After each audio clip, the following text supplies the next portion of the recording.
Chapter 7 covers marketing, and the key to this chapter is providing value for customers. As we'll see, the value concept is very critical in a properly executed marketing function. We have a fairly extensive definition of marketing, but that's because marketing is involved in all aspects of a company. So we define marketing as the organizational function that builds, maintains, and manages relationships. And the relationships aren't just with the customer, but also clients, partners, and society at large. And the key to these relationships is creating, communicating, delivering, and exchanging offerings that have value. So we'll discuss in a little bit offerings and the value concept. Key thing is it's not just selling whatever the company has. Too many people think, oh, I'm marketing, I'm just selling what I have and convincing people to buy it. Marketing is really effective when customers can easily and conveniently acquire and use the customer's offerings. And offerings are not just the product, but product, service, instruction, installation. And the key thing is they receive value from them. They look at the offering that they purchased, and it's worth more to them than the dollars they spent, worth more than what the customer could have bought with those same dollars somewhere else. As we look at the relationships, and we use the example of Three Rivers Hot Sauce Company, in the processes of designing, developing, finding customers, and supporting the exchange of goods and services for money, marketing interacts with all those. Again, it's not just selling the final product, finding customers to buy it, but because, as we'll see, marketing is intimately involved with the customer, analyzing the customer, the input is required in designing and developing the goods and services as well. And for our simple example of a hot sauce company, the co-manufacturer is involved in design and development. Our Request Web Solutions, as the web designer, as well as Amazon, are key to finding customers and supporting the exchange. And the restaurants, festivals, and competitions where the hot sauce is featured have a role to play in design, development, and finding of customers. So the relationships are not just with the customer, but with everybody that the company interacts with to support the design, development, and exchange of the offerings that the company develops. A fundamental concept is that when you look at an offering and the value of that offering, it's easy for somebody to say they're willing to pay a certain price for a potential offering. If you have a new idea for a product and service and you try to find out what is somebody willing to pay for it, what's the market value, people are very quick to say, yeah, I would pay good money for that. But only when you know what somebody actually will pay for it, when you actually have an exchange, do you truly know the value of something. So that's one of the challenges in developing and designing products and services, looking at the pricing. You have to look at competitor pricings if there's a comparable product. If it's something new and innovative, then it's a real challenge of finding out what the value is until you actually have customers exchanging money for your product or service. We'll talk about the marketing concept. And the marketing concept is the modern view of what marketing entails.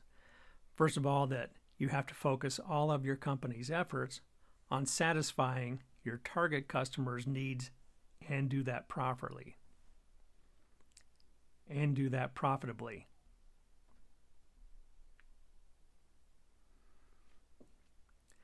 The key thing is that customer needs drive everything that the organization does. There's many different functions in an organization. There's accounting, there's supply chain, there's finance, marketing, logistics, human resources. And many times those functions can be too narrowly thinking about what their task is. The key thing with the marketing concept is that everything should be focused on satisfying customer needs. The other key thing is we're producing what customers want, which makes the exchange of the offerings very simple, versus selling them what you have produced. A much harder task and an approach that won't lead to long-term profitability. Key in the marketing concept is a customer orientation. A company that's following the marketing concept has to be deliberate in selecting specific customer groups. Who does their product appeal to? Is it millennials? Is it senior citizens? Is it males or females? Also, understanding the needs, wants, and desires of that customer group, and then figuring out all it can do to satisfy those needs, not just in the product, but everything that surrounds the product. Cross-functional integration within the organization is key, again, to focus on the customer and the customer's needs. Coordinating of all the different organizational functions to satisfy customer needs is critical under the marketing concept. And a profit orientation. And the key is that maximizing profits over the long run, not just short-term goals, not just gaining market share, but long-run profitability through satisfying customer wants and needs that are constantly changing. Exchanges are central to the marketing concept. There are a number of factors that define an exchange. One is you have to have at least two parties involved. Each party has to have something of value to the other. Typically, one is the seller with goods or services that the buyer wants. What the buyer brings to the deal is cash. The parties have to be able to communicate with each other.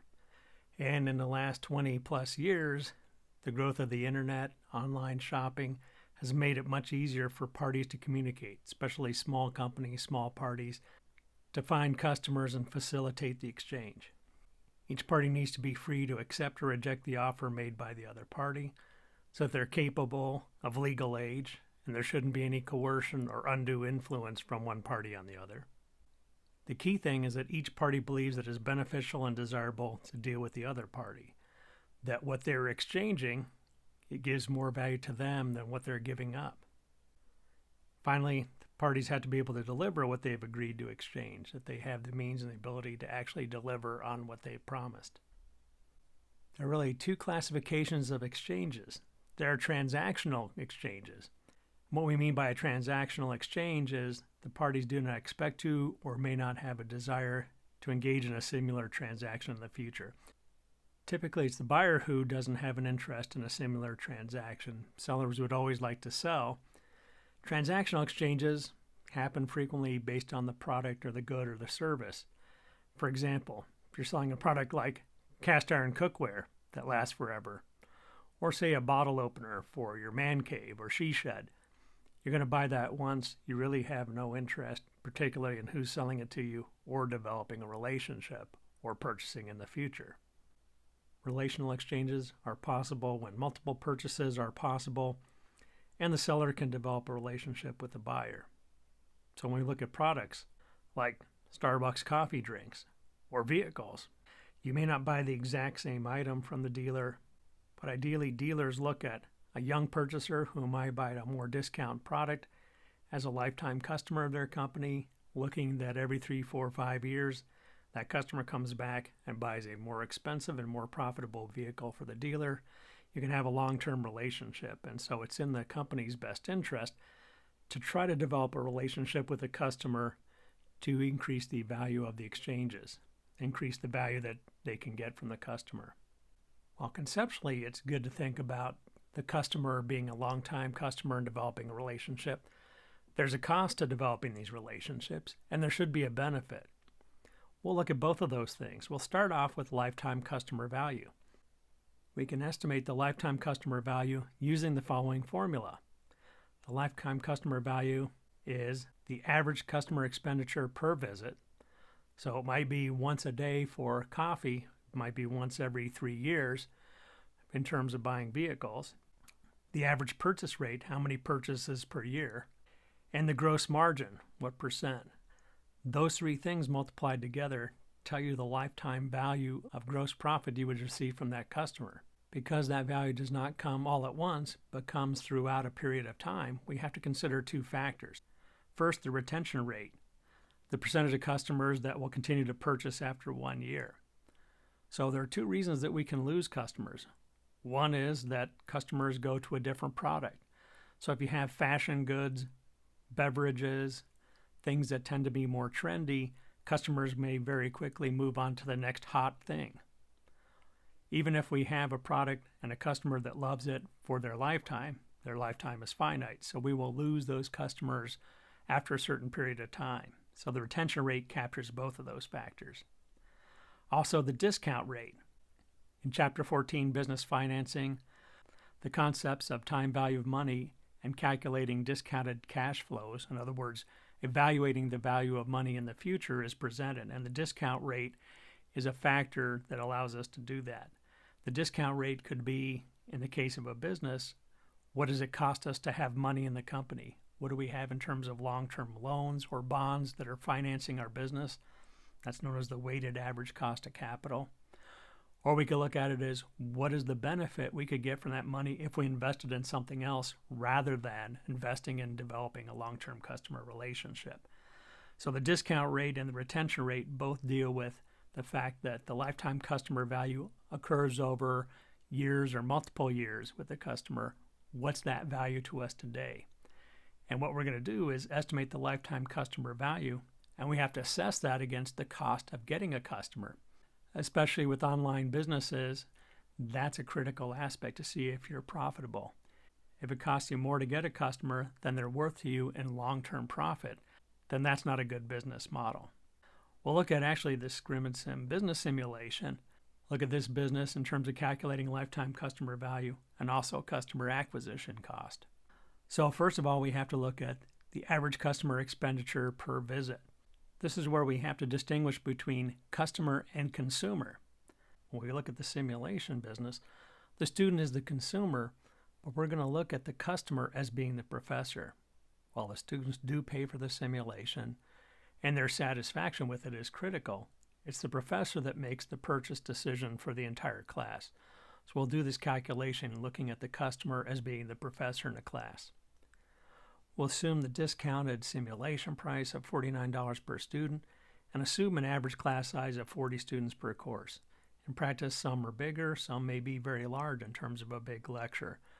For the typical class size, we'll assume 40 students per course. And so we're going to take some time in writing these equations down because we want to make sure we get the units of measure correct. We want to make sure we're multiplying or dividing correctly. And so if we take some time to lay out the equations, we'll get a correct result. So we have dollars per student as the fee that we're charging and 40 students per course. And so we can see that we can cancel out students in the numerator and denominator of our two terms, and that's going to leave us with dollars per course as our units of measure, which is what we'd like to get. So we have $1,960 per course. The next thing is average purchase rate, how many purchases per year. So if we assume fall and spring semesters, no summer courses, we'll have 2 courses per year. Next, we need to calculate the gross margin. The gross margin formula is gross profit over sales revenue. So first we'll start by calculating the sales revenue. We'll get sales revenue per year, which is going to be E times P, which we calculated previously, $1,960 per course times 2 courses per year. Again, we're canceling out courses in the numerator and denominator. So we're going to have $3,920 per year as our sales revenue. Again, taking a little time to lay out the equation will give us more assurance that we have the correct answer.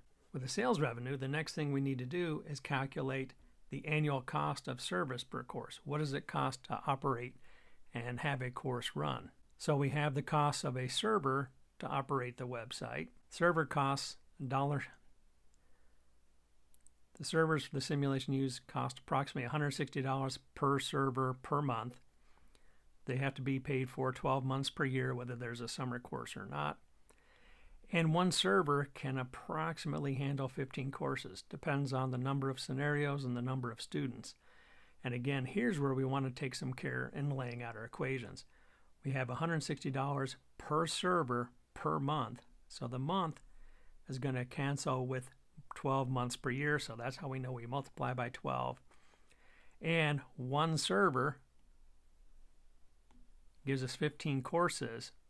So we're left with dollars per year per course, or dollars per course per year.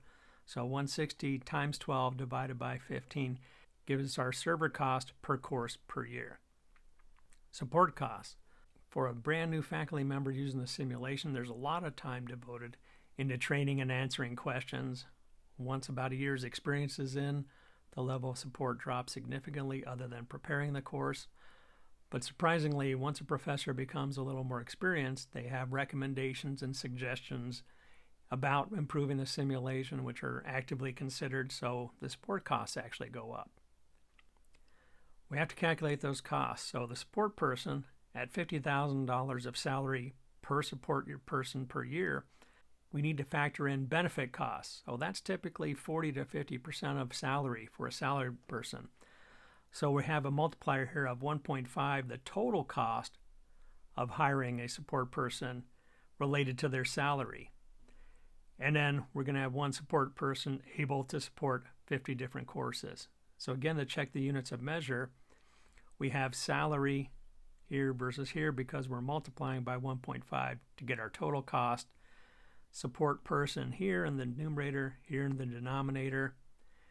And so we're going to get the answer as $1,500 total cost per course per year.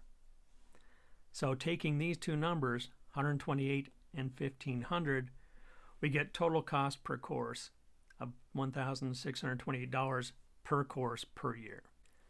So now we have our cost and we have our sales revenue. So our gross profit is our revenue minus those direct costs in providing the service, the support person and the server. We divide it by the sales revenue, we get 0.585 or 58.5% gross margin, which is pretty good. If you have a 50% gross margin, you're definitely in a very profitable business. So with that gross margin, you should be able to operate a company profitably if you can keep the operating expenses under control. We are now ready to calculate the lifetime customer value for ScrimmageSim. The average customer expenditure per visit was estimated at $1,960. We're going to assume 2 purchases per year, fall and spring semester. And the gross margin was estimated as 58.5%. 2 other parameters we need is the retention rate. Customers of the simulation tend to like it and tend to stick with it, although their lifespans are not infinite, and they may move schools, they may change courses. We'll start off with an assumption of 90%. Discount rate, we'll set that at 8%. Now we can make the calculation. So we make our substitutions and we'll calculate these 2 terms individually first because they provide some interesting insight. We have $2,293. So that's the gross profit for 1 year from one customer, from one professor teaching 40 students twice a semester. The other term looks at the long-term value of this customer. How long are they going to be around for? What's the drop-off rate in customers? And also, what's the value of money in the future? Again, it's not the same as present value, so we're discounting it at 8%, and that gives us a multiplier of 5. So when we look at what a customer spends in 1 year, it's actually going to be 5 times that in terms of their total value, or $11,446. So when we look at this customer being a repeat customer and giving us future money is not as good as present money. But it turns out that with the retention rate at 90% and an 8% discount rate, our lifetime customer value is $11,446. That's one part of the equation. That's how much a customer is worth. Now, how much does it cost to get a customer to use the simulation? Turns out it's not as easy as other products. For example, in selling a car, you have a customer who walks on the lot, they want to buy, they're ready to purchase. And car dealers have, over time, made the sales process very simple. Within a couple of hours, you can leave with a loan, with tags, with title, with a new car. And you don't require much of the customer other than driving the vehicle, having the financial wherewithal to pay for it. And once the customer is sitting in a new vehicle, smelling the new vehicle smell, experiencing the leather and all the new features they don't have on their current car, it's very easy to convert that customer into a sale, relative to a professor using a business simulation. Because they have to invest time trying out the simulation, they're going to be unsure of it. They may be concerned that in a class, if they don't know how to operate it or it makes a mistake, that the students will be unhappy. It requires time and investment compared to a car that only requires a couple of hours at a dealership. There's much more investment, so the acquisition of a customer for the simulation is much more difficult. The approach that we use at Scrimmage Sim is get a customer interested by attending academic conferences, setting up a booth, and then signing up the professor for a 2-day training seminar. The seminar is at no cost for the professor to make it easy and encourage them to come to the training. So hotel, food, everything is covered except for travel costs. If there's airline or driving costs, those are not initially covered. In addition, the professor is also given a semester of free access. So in the first semester that they're using the simulation, there's no cost to the students. So therefore, if there's any problem or difficulty, the students don't feel like they got a bad deal for their investment. And the professor is much more encouraged to give it as an experiment. They can tell the students, I negotiated this good deal for you to give you a free trial. I want to see if it works. So giving free usage makes it easier for the customer to adopt the simulation. Again, there's work on the professor's part. In addition, if the professors elect to use the simulation as paying customers afterwards, they will be refunded the transportation cost as well.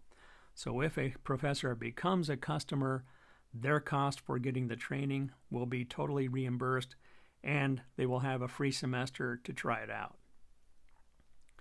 So to get the customer acquisition cost, we need to calculate the cost for all three of these factors: attending the conference to get the professor signed up for free training, the cost of the free training, and the cost of a free semester. We'll assume that we get an average of 10 potential customers from the conference signed up for the workshop, and let's assume that all these customers become paying customers. There are three costs then for acquiring the customers: conference attendance, the free workshop, and the free semester of use. Conference attendance will have a number of costs: salaries for 2 people to attend the conference, the airfare for those people to get to the conference. Having a booth at a conference costs money, both the booth and the furnishings of the booth. If you want a table, if you want chairs, that costs additional money to rent those. Meals for the 2 people who are running the booth, registration for the conference itself, and general miscellaneous baggage expenses. If we get 10 customers at that conference, that turns out to be $750 invested in just getting a professor signed up for the workshop. When they come to the workshop, everything is free for the professor except initially the transportation. For the professors, everything initially is free at the workshop except transportation. We're going to assume that those professors become paying customers and will have the transportation reimbursed. So the total cost for the free workshop is airfare, hotel, meals. A conference room is needed for training, so the per person cost of that is $150. Miscellaneous and trinkets, giveaways, comes up to $1,270 per professor to attend the training workshop. Finally, free use of the server for a semester. So if we look at our server costs that we calculated previously of $128 for a course for a year, and support costs of $1,500 per course per year, and these brand new customers in the trial period are going to require more support than a more experienced customer, but we'll simplify the calculation and say it's typical of the support cost for a particular professor: $1,500 for a course for an entire year. Total cost for a course, $1,628 for a course for a year. We're multiplying by 1 year equaling 2 semesters, so that we'll get $814 for one course for one semester as our cost. Putting this all together, cost for attending the conference is $750 per professor. The total workshop cost is $1,270. Again, we include the airfare because after the free trial, when they become a full customer, that airfare is refunded. And the free semester of use costs $814, allocating the server and support costs. This totals $2,834 to acquire a customer. Fortunately, this is significantly less than the lifetime customer value. Typically, the way to look at this is to look at the customer acquisition cost divided by the lifetime customer value. So the lifetime customer value is $11,446. We divide that into the customer acquisition cost we just calculated of $2,834. We get 24.7%. We're close to a generally recommended target of 20%. The cost of the free semester of use may be overestimated. Again, you buy servers that can handle 10 classes at a time. So it's likely that you have a server that only has 6 or 7 or 4 customers. So the additional cost really isn't what we're estimating, but we don't want to underestimate the cost of providing free servers either. For this business, there's a high customer acquisition cost, but also a high lifetime customer value. So one of the questions that we would ask is, what if our assumptions are wrong? Especially R. We had an assumption about R. We also had an assumption about the discount rate I. What if our estimates are wrong? When we have a problem where some of the parameters are unknown, we can do what's called a sensitivity analysis. We can ask, for example, what's the minimum retention rate that makes this a profitable deal? The best way to do this is with a spreadsheet. To build a spreadsheet that allows us to do some sensitivity analysis, we're starting with a spreadsheet where the equation has been pasted so that it's easier to build the formula. We're going to start off by defining the parameters for this model. E equals P, how many times per year do we purchase? M, the gross margin. R, the retention rate. And I, and frequently Microsoft products try to help you when you don't want it. We're just going to undo the changing that to a capital letter, equals, and let's take these and right justify them. Then we'll highlight what are the input parameters to the problem. So 1960, how many dollars we get per semester. We'll make it dollars, and we don't need to show the cents. How many times per year is 2. The gross margin, 58.5%. And again, when we put the percent sign in, that means that Excel is going to store that as a fraction, so we can use it. We don't have to divide by 100. We don't need quite that many decimal places. We'll go 58.5. Retention rate, 90%. And the discount rate, 8%. What we want to calculate is the lifetime customer value. We also want to have the customer acquisition cost. We won't calculate that, but we'll put it in as a parameter. And we're going to calculate customer acquisition cost compared to the lifetime customer value. We'll orient these to the right-hand side. This is a calculation. This is going to be another input parameter. And this is the final result. So let's give it a little bit of a green highlight. This tells us that the cost of acquiring a customer is not so high that we can't make money and be a profitable company. Again, we calculated our customer acquisition cost as $2,834. So I'll select that, highlight as dollars, drop the cents. Now what we have to do is enter the lifetime customer value formula. So it's going to be equal to E times P times M. That's the first part. And we have some parentheses. We're going to put in the times. Start off with a parentheses. And we have the retention rate divided by, and we want to divide by these things that are added and subtracted together. So we need another set of parentheses.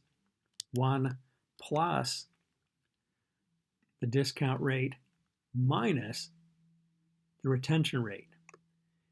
And we close that bracket and close it again, and we should have our formula. It's important to note that C5, the retention rate, occurs both in the numerator and the denominator.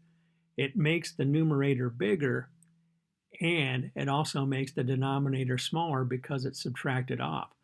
So the retention rate has more impact on the lifetime customer value than the discount rate. And finally, when we're done, we get 11,466. Let's drop that extra decimal place. And finally, we can take the customer acquisition cost equals this cell divided by the lifetime customer value. And let's express that as a percent. Let's give us one decimal place, 24.7. That's what we had in the PowerPoint presentation. So we have the calculation, we have it put in there correctly, and now we can do a little sensitivity analysis. Let's say, for example, that our retention rate is only 80%. Now our ratio is 43.3. We're a little bit of a problem. A 10% drop really increased that by quite a bit, more than 10%. Again, that's because R is in both the numerator and the denominator. Let's put it back at 90%. What if our discount rate is only 5%? We'll assume that either it only costs us 5% to get money into the company to invest, or our other investment options are only able to return 5% return. If we put 5% in here, notice that gets us closer to the 20% target. Let's return that to 8%. Again, we have the results from the presentation. This is a good opportunity to use GoalSeek. Under Data tab, under What If Analysis, if we select GoalSeek, we can say, for example, what would be the retention rate that would make us break even? So if we have that, if we have the ratio of customer acquisition cost to lifetime customer value equal to 100% or 1, again, the value that Excel is going to expect here is 1, which is 100%.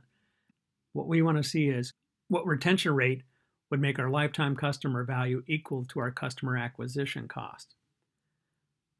Click OK, and Excel will say 60%.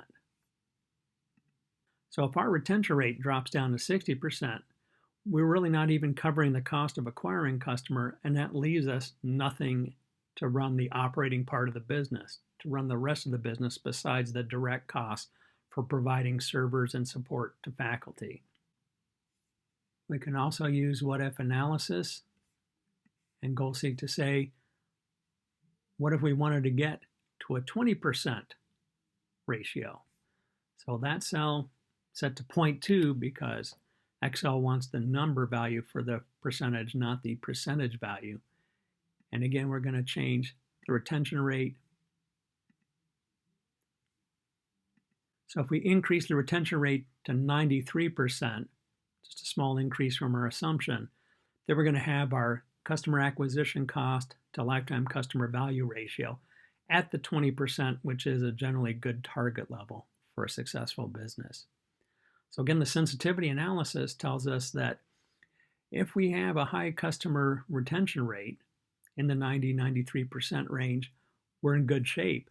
But if it drops to 60%, we're not even covering our costs. So it's important that we retain customers given the high cost of acquiring them. We need a good customer retention rate. So that tells us that one of the things we really need to focus on is customer service, developing that relationship with the professor, honestly listening to their recommendations and requests for new products and features if we want to maintain a long-run profitable business. As we look at the marketing concept, in Chapter 6, Strategy, the business model canvas was presented as a way to understand a company's strategy and their business model. How are they going to make money? They talk about a number of things. Who are the key partners that are important? What are the key activities and resources? What's the cost structure? What are the revenue streams? Is there more than one way to make money? Two parts of this business model canvas really apply to this chapter and to the marketing concept. What is the value proposition? In other words, we're trying to create an exchange that has value to the customer. How do we look at that? And also customer segments. We'd like to have a product that everybody in the world would buy, but that's typically not possible. So our products are going to appeal to a particular demographic, to a particular type of customer, age range, education level, and so on. So how do we understand that segment? The value proposition canvas is one tool that deals with both of these. What's the value proposition and what are the customer segments? If we look at the value proposition canvas, the basic thing we're talking about is the customer jobs, or what does the customer want? What's the need that's being filled by the good or service? That's balanced from the side of the company on the products or services it offers. That deals with the basic issue that the products or service need to fit with what the customer wants done. But to provide more value, the customer has certain things that they would like to gain. What would delight the customer? What would make this truly a valuable exchange? What are the pains that the customer has that this product or service can deal with? From the company's side, we want to look at what are gain creators. What things can we take advantage of that help provide additional value for the customer? What pain relievers do we have? What things can we provide that are solutions to problems that the customer has? We can see how the value proposition canvas can be used by looking at Three Rivers Hot Sauce. So if we look at what Three Rivers provides in terms of products and services, there's the standard sauce and high volume and custom sauces for fairs, for restaurants. If we look at a restaurant customer in that particular segment, what do they get in value besides the hot sauce? Menu offerings, new menu recommendations based around the hot sauce, marketing of their restaurant from the website, and some help in controlling costs from free recipe designs. The gains are new recipes for the restaurant to use, add-on sales, additional profit from selling hot sauce, and creating unique offerings. The other thing that the customer gets is reduced pain, help in retaining customers because of the new products and services, updating menus, and increasing the amount of the average check that the customer has from the add-on sales. The gain creators that are being provided by Three Rivers Hot Sauce, increasing repeat business for the restaurant, providing unique products and new special menus. Again, the free recipes and free marketing help reduce some of the pain of the restaurant.